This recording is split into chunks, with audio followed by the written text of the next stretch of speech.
big round of applause to our 13 contenders for our last elimination round. All 7 are new once again, and from 8 to 13, they are our wild card contenders. Come on, ladies and gentlemen, Romo Complex, yung mas sigabong palakpakan naman dyan. Give me energy.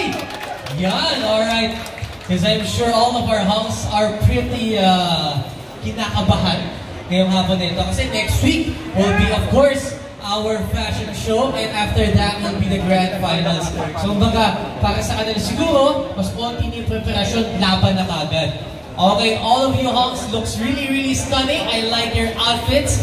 Lahat silang matching, so kudos to all your handlers. Ayan, talaga nag-prepare. Maraming salamat sa inyo. Pero tulad na lang yung sinasabi, honks, aagawin ko muna kayo sa mata ng ating mga manonood as you prepare for the next segment. Maraming salamat, honks. You may now exit the stage.